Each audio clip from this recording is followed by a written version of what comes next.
Everyone told Kavi to follow the map. It was more than just a piece of paper. It was tradition. Generations before him had followed it, reached the city of gold, found success. It's been tested, they said. It's safe. Kavi held it like it was sacred, but his fingers trembled because, deep down, something felt off. He looked around at the crowd that gave him the map. Their smiles were stiff, their eyes tired. If this path led to happiness, why did everyone look so hollow? Kavi unrolled the map again that night. It had steps, arrows, warnings. Turn here, avoid this. Everything was detailed, almost too detailed. He whispered to himself, is this freedom? Or just pre-approved movement? His heart raced. He stared at the forked roads outside the village, one clearly marked, wide and paved.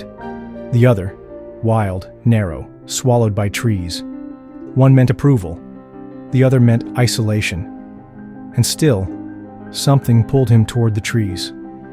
At dawn, he made his choice. He packed little: water, a journal, no compass. He stood before the unmarked trail. Behind him, a dozen villagers watched.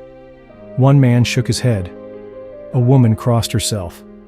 "You're being foolish," someone shouted. But Kavi didn't reply.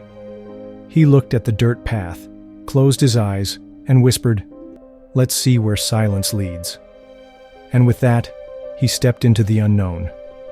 The wild road was nothing like he imagined. Vines wrapped around his legs. Insects buzzed louder than thoughts. At times he doubted if this was a road at all. But he kept moving. Each night, he camped under stars brighter than any city light. He wrote in his journal, painful, but honest. Some days, he cried. But he also laughed, real, belly-deep laughter that hadn't come from him in years. There was no map, but for once, there was feeling. On the 6th day, he reached a cliff. Below, he saw the mapped road, running straight and gray. People walking like ants, heads down, no detours. They looked efficient, but lifeless. Kavi sat there for hours, watching. He realized maps show the fastest way, not always the best one. He stayed the night under the stars again, fire crackling beside his torn shoes, and wrote, "I may be lost, but I am not empty." Weeks passed. He met strange travelers, a quiet flute player, a blind man who painted with his fingers, a girl who'd lost her parents and found poetry in trees.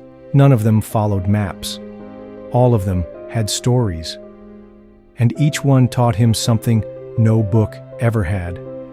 It wasn't just about the road anymore. It was about the company you meet when you dare to leave the crowd. But not all days were poetic. He caught fever, got stung, lost his pack during a storm. At his weakest, he screamed at the sky, "Was I stupid to walk this way?" He collapsed under a dying tree, trembling. That night, he dreamed of the villagers, their gray eyes, their lined faces. He woke up shaking, but resolute. "I don't want to survive like them," he whispered. "I want to live, even if it's harder." Months passed. Kavi changed. His hair grew wild. His skin turned bronze. But something deeper shifted. He listened more, spoke less. He began to sense paths instead of seeing them. He could tell when birds were warning him, when trees bent with messages. He no longer walked the road. He danced with it. One evening, he reached a clearing with a lake. It reflected the sky like glass. Kavi knelt and looked at his own reflection for the first time in weeks. His face wasn't scared anymore. It was grounded. That night, he didn't write in his journal. He just stared at the stars and smiled. This, he thought, was worth every scratch, every scare. Eventually, he reached a village not marked on any map. Children ran barefoot. Elders painted walls with stories. There were no clocks. Time moved with the sun, He asked a man, "How long has this place existed?" The man shrugged. "Since someone first said no to the map."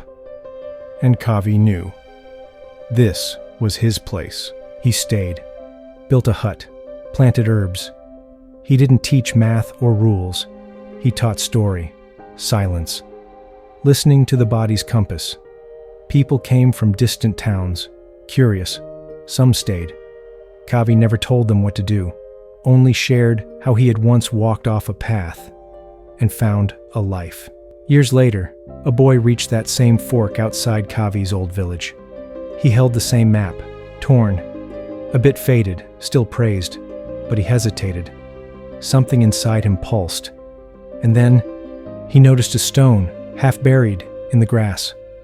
It said, "If the map feels wrong, maybe you're meant to draw the next one." That boy left the map behind, stepped into the trees. Somewhere in the forest, Kavi smiled, though he never met him. Because courage echoes. Not every map leads you home. Some lead you away from yourself. The bravest thing you can do isn't to follow, it's to question, and then to walk anyway. So if you're standing at your fork with a map in one hand and doubt in the other, don't fear the silence. Don't fear the wilderness. Because sometimes the path that scares you most is the one written with your own footsteps.